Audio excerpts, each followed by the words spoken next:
यर्मिया बाब नंबर 19। कौम मिट्टी के टूटे हुए बर्तन की मानंद होगी। रब ने हुक्म दिया, कुम्हार के पास जाकर मिट्टी का बर्तन खरीद ले। फिर अवाम के कुछ बुजुर्गों और चंद एक बुजुर्ग इमामों को अपने साथ लेकर शहर से निकल जा। वादिये बिन हनूम में चला जा, जो शहर के दरवाजे बनाए में ठेकरे का दरवाजा के सामने है।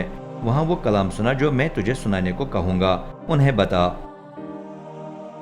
ए यहूदा के बादशाहों और यरूशलेम के बाशिंदों, रब का कलाम सुनो। रब्बुल अफ़वाज जो इसराइल का खुदा है फरमाता है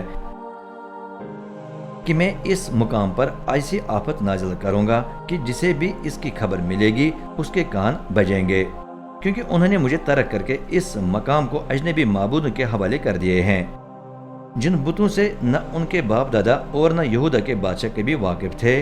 उनके हुजूर उन्होंने कुर्बानियां पेश की, नीज उन्होंने इस जगह को बेकसूरों के खून से भर दिया है।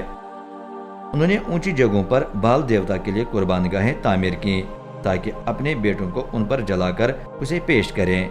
मैंने ये करने का कभी हुक्म नहीं दिया था, न मैंने कभी इसका जिक्र किया, न कभी मेरे जहन में इसका ख्याल तक आया।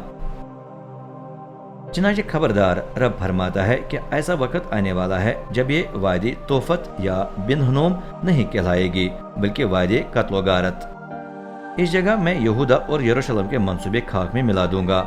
मैं होने दूंगा कि उनके दुश्मन उन्हें मौत के घाट उतारें, कि जो उन्हें जान से मारना चाहें वो इसमें कामयाब हो जाएं। तब मैं उनकी लाशों को परिंदों और दरिंदों को खिला दूंगा। मैं इस शहर को होलनाक तरीके से तबाह करूंगा। तब दूसरे उसे अपने मजाक का निशाना बनाएंगे। जो भी गुजरे उसके रोंगटे खड़े हो जाएंगे।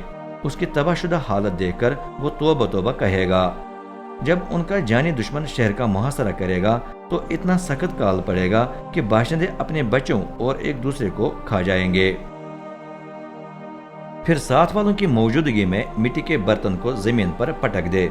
साथ साथ उन्हें बता, रब्बुल अफ़वाज फरमाता है कि जिस तरह मिट्टी का बर्तन पाश पाश हो गया है और उसकी मरम्मत नामुमकिन है, उसी तरह मैं इस कौम और शहर को भी पाश पाश करूंगा।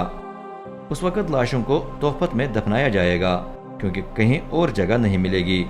इस शहर और इसके बाशिंदों के साथ मैं यही सलूक करूंगा। मैं इस शहर को तोहफत की मानद बना दूंगा। यह रब का फरमान है।